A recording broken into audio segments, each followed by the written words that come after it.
Welcome to Casual Politics. Lord Tebbit, thank you very much for accepting my request for the second time. And I'm very grateful to you. You need no introduction. You've been Secretary of State for Employment and for Trade and Industries while following your resignation in 1987 to take care of your wife. First, let me congratulate you on the victory of your party and winning an outright majority after 23 years. Was it exciting and surprising for you to see your party back as an outright as a majority government now?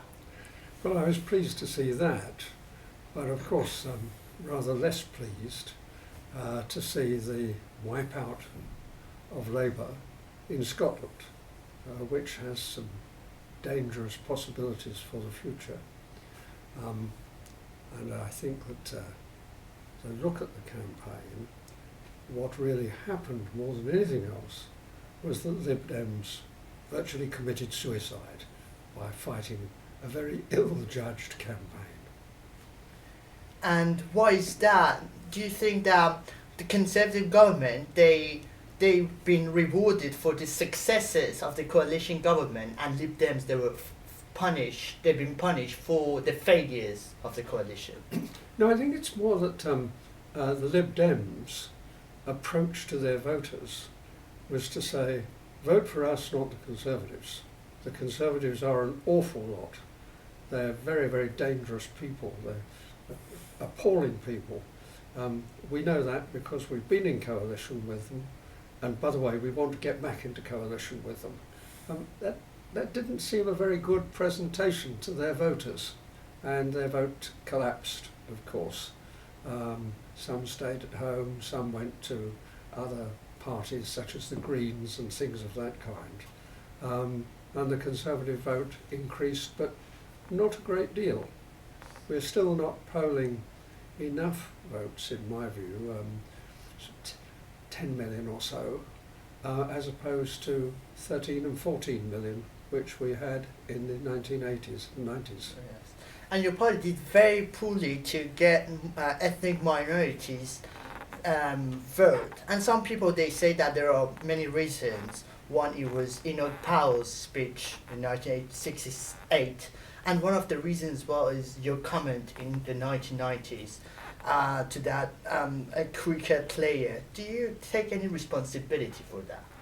No, I have a very simple view, you see. I disagree with the concept of a multicultural society. I don't mind multiracial. It's not the colour of people's skins or who their parents were. It's what they believe in. And since a society is defined by its culture, if you have multiculturalism, you have more than one society living within one country. That's dangerous. That's dangerous wherever we've seen it. Look at South Africa. But in this country, it's been so far very successful multiculturalism, no, in your opinion? Well, no, I don't think so, you see, because if you talk to, for example, many Muslim women, the way in which they are treated within their society is incompatible with the way we should treat people within this country. As you know, in many cases, Muslim women are kept in their home. There are polygamous marriages. In fact, they can be divorced purely on the word of their husband. If they give evidence in a so-called Sharia court, it is discounted as against the evidence of a man. Well, none of that is compatible with British society. But as you said, there are a lot of opportunities in this country that they would not get it otherwise in their country. So why then to come to this country then and stay here? Well, many of them are born here. Oh yes. Many of them are born here. And I was at a meeting in this house, in the House of Lords recently, where one Muslim woman, a young woman, said, we're getting to the state where for many Muslim women, their rights are more firmly established in Pakistan than they are in some of the ghettos in England. Now that's dangerous. But you agree that this country is one of the most tolerant country in Europe? Oh yes, indeed. If you compare it to France. We are very tolerant, Yes. indeed. Good gracious, yes, particularly tolerant relative to France. We're even tolerant of the French, good gracious. That's true, that's true. And why did all general election, why did all the pollsters, all the commentators, all the academics, they all got it wrong, Lord Tebbit? Well, of course, the polls were looking at a national breakdown of votes, as though the United Kingdom was very uniform.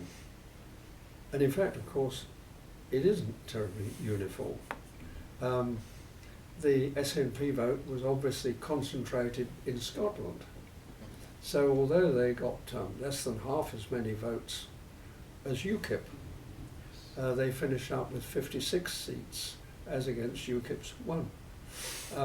And it was that sort of thing which the pollsters did not take sufficiently into account, or, if you put it in the way the pollsters might, that we the politicians and the journalists and the others didn't take into account sufficiently when we read their polls. But do you believe, because they said that there were some conspiracies, do you believe in any conspiracies? I'm sorry. In conspiracies? Oh no, I'm not a believer in conspiracies in Yes. general. There are far more cock-ups in this world than there are conspiracies. But why didn't the actually Tories, they had a good records in terms of the economy? Why didn't still they couldn't convince people to get an outright majority or win a landslide majority as you did it very well in 1992? Well, I think that one thing that has changed very much since the 1970s is that there is what we now call the Westminster bubble. There are many people in Parliament now, the House of Commons, who regard it as a career. They thought about it at school or at university, and they may have considered other careers, but they looked at Parliament really almost as though they were looking at the civil service. You come along and you get a job in Westminster after you've left university, and you hang around Westminster and you work for a Member of Parliament, and you do this and you do that, and eventually you get selected as a candidate. This is true. That's what David Cameron and George Yes, Osborne indeed, did. and it's also true of very much of the Labour Party. Oh yes, yes. And you have very little experience of the world outside. That is a cause of resentment, and in Scotland, of course, it helped to propel the SNP forward. Across much of England, it gave a lot of votes to UKIP. And the resentment is of both the Labour Party and the Conservative Party alike. And we do need a lot more people here who've got a lot more experience of the world outside. They should be coming into Parliament not in their 20s or their 30s, but in their 40s and their 50s, bringing something with them. If you look at the House of Lords, it's very different. On the whole, we're much older. We have distinguished surgeons, distinguished geneticists, distinguished scientists, people who've done all sorts of other things in their lives. Well, we already have it in the Lords. Yes, that's right. So Because we are a very different house. oh yes, we are. How old were you when you entered in Parliament? Oh, I came in 1970. I was just under 40. Under 40. So are you in favour of secondary jobs, Lord Tebbit? Yes, I think that it's a good thing if members have jobs outside. And we managed it in those days we also needed it to a very large extent. When I entered the House of Commons, I took a pay cut of 50% because I wanted to be here. I wanted to be part of politics. It's rather different now, of course. Many things are different. Very interesting that you talk about pay cuts. Today, the Prime Minister announced that he was in favour of actually to increase the pay rise of MPs. Do you think it's a good idea to do so? I think it's rather a dangerous thing to have done, but I think it rather reminds me of an entirely unrelated issue when Jim Callaghan was Prime Minister, the Labour Prime Minister. And despite that, he and I used to talk to each other quite a bit, just on our own. We'd have a drink late at night in his room, and we talked about things. And he asked my advice about something. And I gave him my advice, and he said, I think I agree with you, but it's very difficult for me. And a little while later, he made his decision. And it, to my mind, was the wrong decision. And when we met, he said, what do you think, Norman? And I said, Prime Minister, wrong decision. Yes, he said, but what else could I do? And there are things like that in politics. In politics, no, that's very true. And because last year when I interviewed you, you were very critical of David Cameron's premiership, and after your party's victory, have you changed your mind? No, I think there's still some serious problems. It should be easier for him in some ways now that he doesn't have the Liberals. Oh, yes. But he hasn't got a landslide majority. No, Yeah. Which makes it very difficult. I guess. And I think there will be times when he will find legislation is enacted with the support of members of the opposition to make his majority, despite dissent from some of his own colleagues. That may be particularly true about European issues. And does this explain his U-turn on Human Rights Act? Because in your party's manifesto, it was written that they would get rid of Human Rights Act, but they don't have a landslide majority. Well, what was in the manifesto was that we would bring in a British Bill of Rights, because I think, many other Conservatives think, that the record of this country on human rights is such that we don't need a foreign court to supervise what we're doing. After all, we're celebrating the 800th anniversary of Magna Carta, from which grew a great deal of our legislation. And to be lectured by countries such as France or Germany or Albania or somewhere on these issues is very hurtful. After all, one of the great differences between the United Kingdom and any of our friends' countries on the continent is that none of them have had a constitution which has lasted for more than 100 years. Our constitution has grown. But what are the other countries who are not signed up to Human Rights Act? None in Europe. They sign up to it, but they take a different view of it to that which we do. And that falls basically from the distinction between British law and the law of most countries in Europe. My friends in Europe find it difficult to understand our attitude towards these things. For example, the right of free speech. Oh, yes. There is no right of free speech written down in legislation in this country because there is no right to stop you saying anything unless it is criminal in some way. So you don't need it. You don't need it. I recollect my friends in the European Union when I used to go there as a minister. Yeah. I was lectured one day that we hadn't got a proper provision for women's rights. Mm-hmm. And I let this go on for a little while, and I looked round the table and said, which of you works for a woman head of government? Yes. But do you think that still we could sign up to the European Convention but still have British judges and British courts in this country? It's difficult. In what ways is it difficult?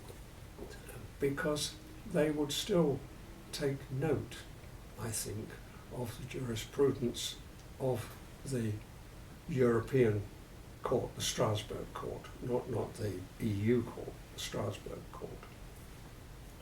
You see, judges here have, since the Blair Human Rights Act, have really become rather adventurous.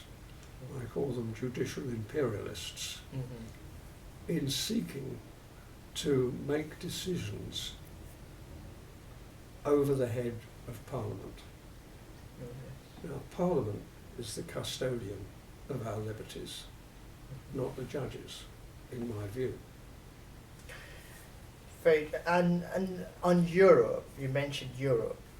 Do you think that the Prime Minister, to what extent will he come back from Brussels with all his reforms that he wanted and get them from his counterparts, European I counterparts? think it's very difficult indeed, because the ambition of the hierarchy of the European Union, Mhm. the Commission, is to create a European state. A federal state. Well, not too federal. Oh yes. That's the problem. And that state would be one where we, the British people, were not able to sack the government and elect a new one. That's the real problem. Mhm. But some of the MPs, some of your colleagues, such as Ken Clarke, they said that still they didn't want any repatriation of powers from Brussels. Do you agree with them, or with No. Ken Clarke? No, no. We must have a repatriation of powers from Brussels. We must be free to run our own country. We've done it for quite a long time.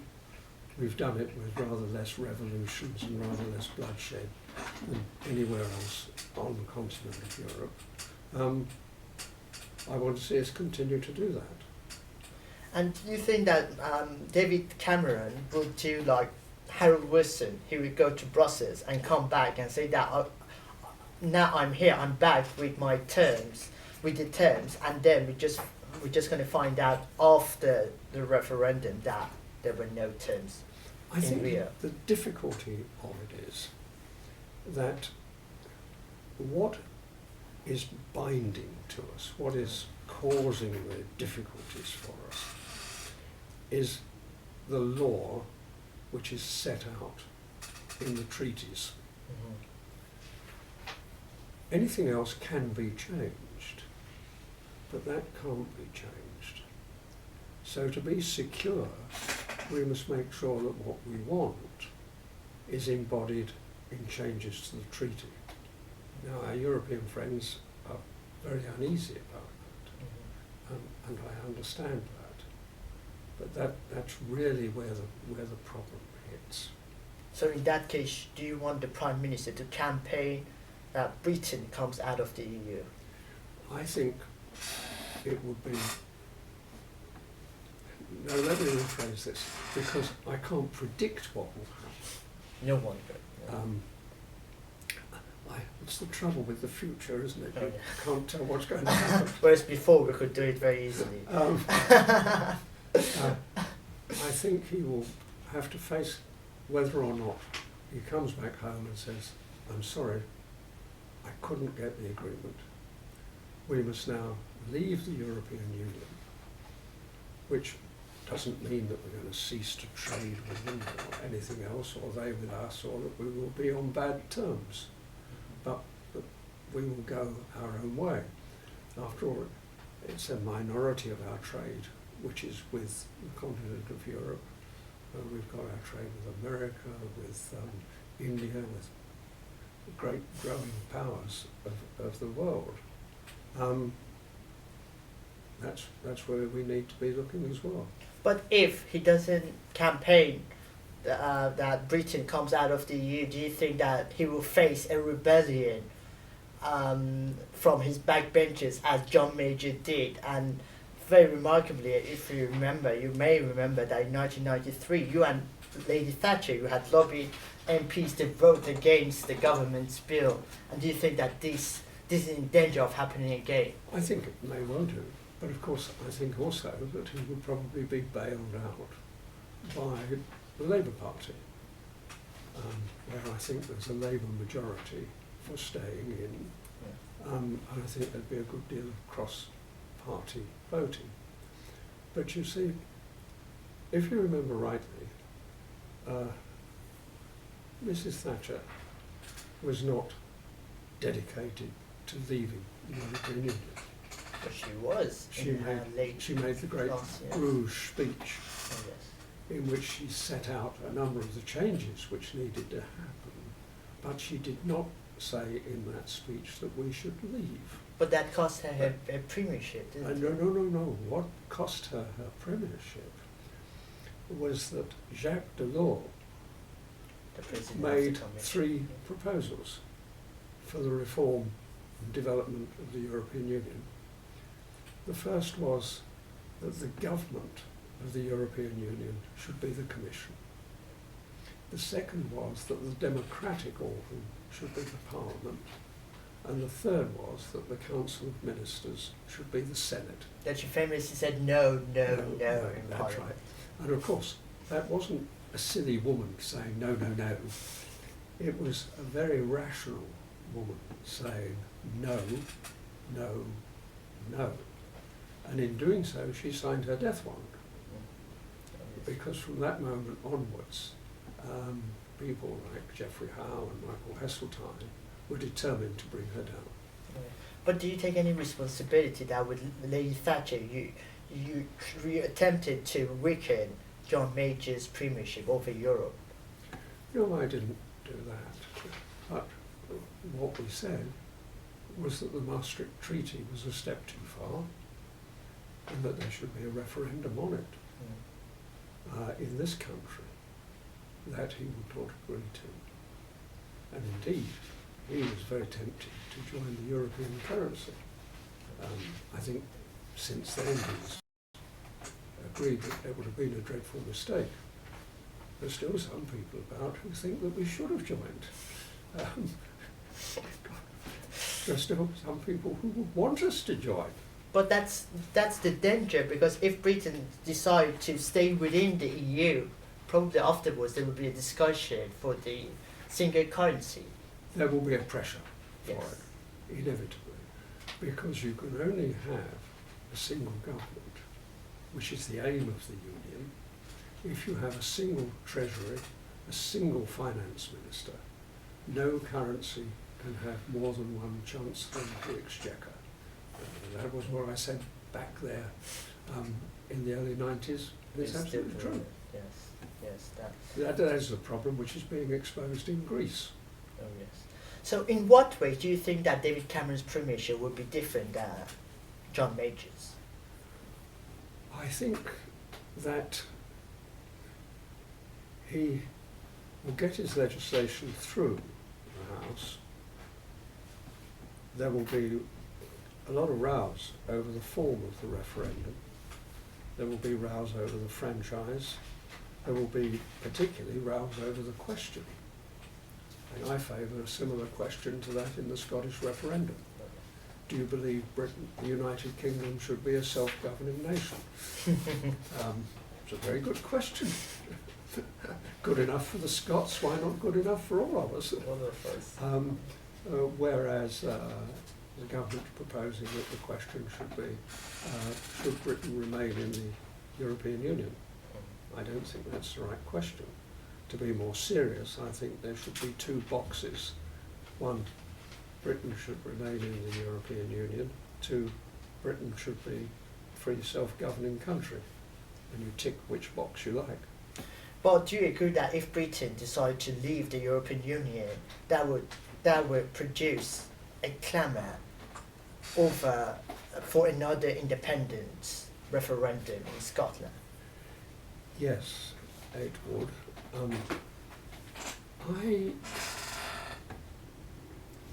I'm not quite sure that everyone that voted for the SNP at the last general election is in favour of Scottish independence. I think the Scots have more sense than that.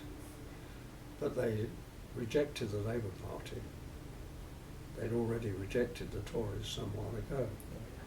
And the problem there... At Margaret Thatcher's time. Yes. The problem there is that there has not been a Scottish Unionist party. And I've advocated for many years now that there should be a Scottish Unionist party. Entirely Scottish based, nothing to do with Westminster, Scotland. And it would be arguing the benefits to Scotland of the Union. And they are enormous. There are also benefits to the English in the Union. Not financial benefits, but all sorts of other benefits. After all, since the Union, Britain has created what was the largest empire the world had ever seen, enormously successful. We were the leaders of the Industrial Revolution, with huge partnerships between Scottish and English thinking. Almost all the great inventions and developments of the Industrial Revolution were partnered. Those benefits could still be there. And it would be a tragedy to break the Union. Do you think that we should give more powers of a fiscal autonomy to Scotland? It depends what one means by that. It's easy to say, well, the Scots should raise the taxes for their own expenditure, but there would have to be some tax which they were raising for defence and things like that, overseas aid, which would be administered through the Westminster government. But even more, what would be the restrictions on borrowing?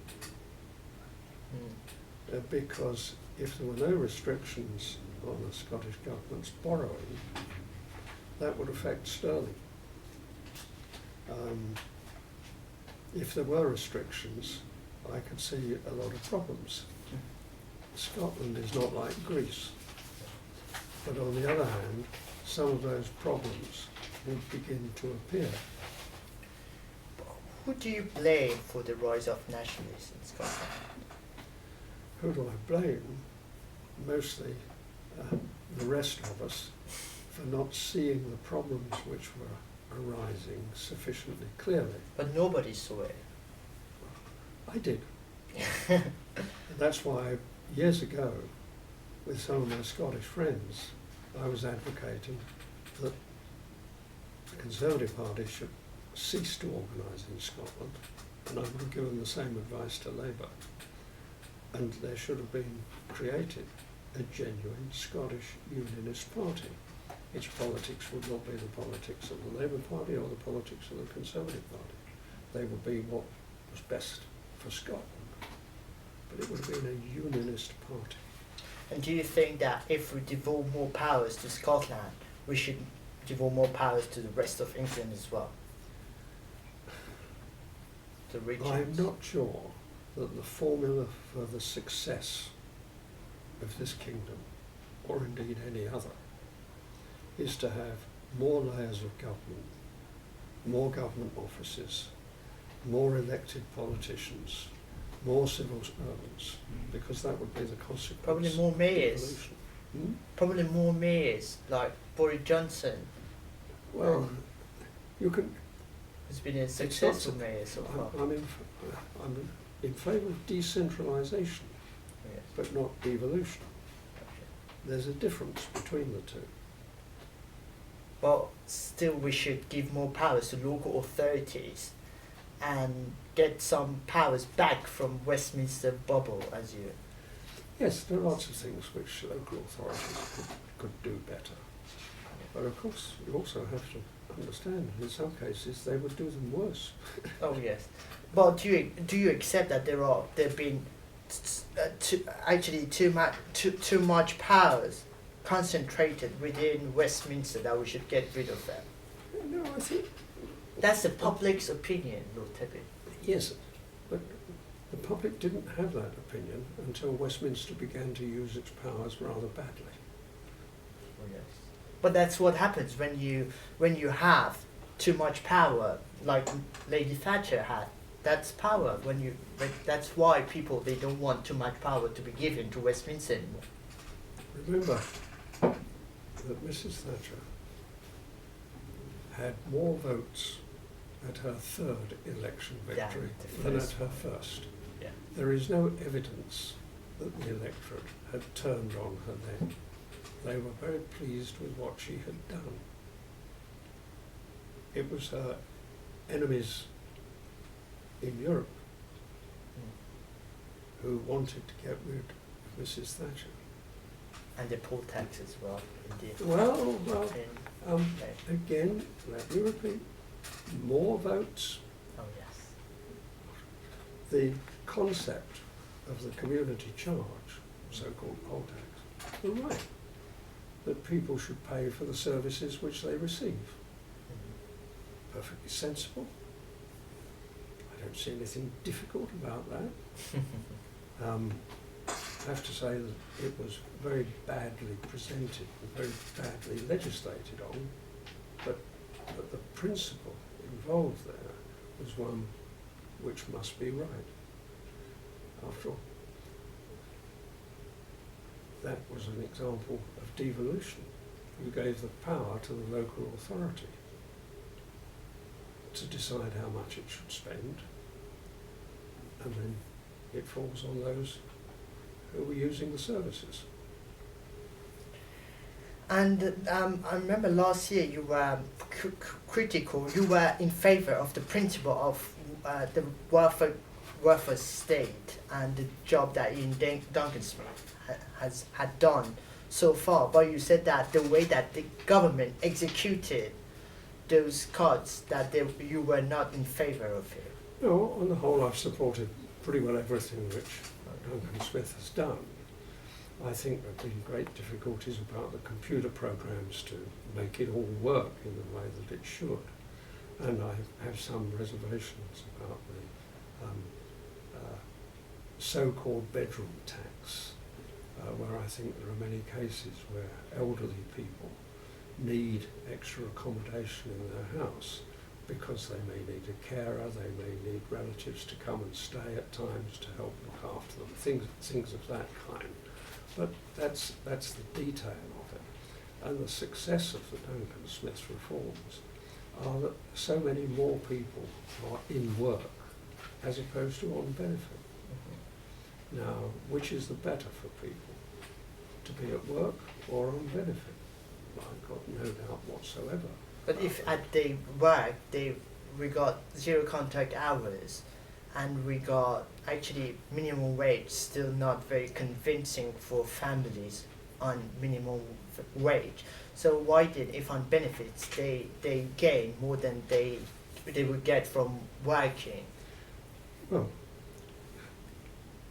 0 hours contracts, very few people work 0 hours. No, 700,000 people, more than. Are on the contract, Oh yes. but they're not working very low hours, many of them. But that is to reflect the flexibility which is required for us to be competitive. And France takes a different view. Unemployment is very much higher there. But the than it is productivity, it's much better than here in this here. country. No, I don't think France's It is. productivity is much better. I think if we want to look to a more successful system than ours, we should look at the education system in Germany as opposed to here. and the emphasis which is given in Germany to technical education, which was never given sufficient emphasis here. And indeed we went in the opposite direction, in many cases taking what were good technical colleges and slapping a lot of them together and calling them a university. And instead of kids going to a technical college and acquiring marketable skills, manual skills in some cases, they were going to universities and acquiring a useless qualification like a degree in social science or something, and a huge debt. But there are still 12 billion, there will be 12 billion cuts that the government has not announced yet. Which departments will face cuts? Well, if I had my way, the biggest cuts would be in the Overseas Development Department. To ring-fence the defence budget, probably? Well, clearly we need more money spent on defence. Our defences are now very weak. Yes. But 2%. And in a dangerous world, we need stronger armed forces. And the overseas aid budget has escalated enormously, so that could be cut.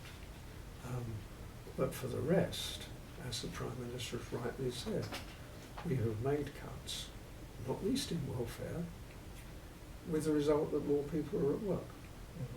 Mm-hmm. I think that has to be the case.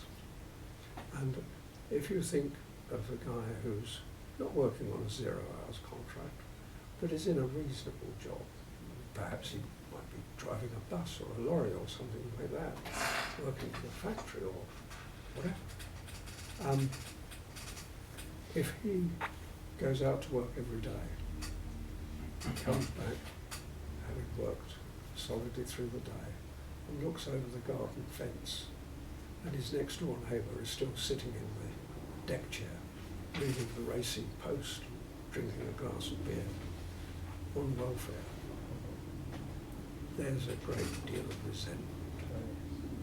And my last question is that what are the challenges that and difficulties that your party will face over the next 5 years, in your opinion? Well, I think that's the European issue. There's the issue of Scottish nationalism. There are the economic problems which may be ahead. For example, if there is Grexit, if the Greeks are forced out of the European single currency, with all the drama which that will cause,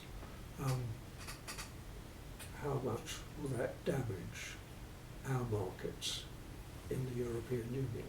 But still they will remain as a member of European Union. Well, Because Grexit, it means that when they leave the single currency, but still they're part of the European Union. Well, there are arguments about within Europe Okay. over whether that is possible, it will be very damaging. More Greeks will emigrate to the rest of the European Union, things of that kind. It will raise political problems because the Soviet Russia will seek to put a foot in the Europeans' door in the way that the EU put a foot in the Russians' door. They will take revenge for that. I think that it could be quite turbulent. So there are a lot of challenges that they will face over the next 5 years, in your opinion. Oh yes, indeed. And we still have a lot of reforms to conduct in the field of education. Lots to do, and we will have lots of parliamentary difficulties. The House of Lords may not always be very helpful towards the government. Peers are getting quite bolshy about the way in which the government legislates, just the technical details of it, and the amount of work which we're expected to do, which should really be done in the House of Commons.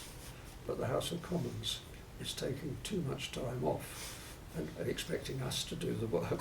To I feel as though I'm on a 0 hours contract. do. You are too. But we shall wait and see. But thank you very much, Lord Tebbit. It was a great pleasure. Thank you Thank very you. much.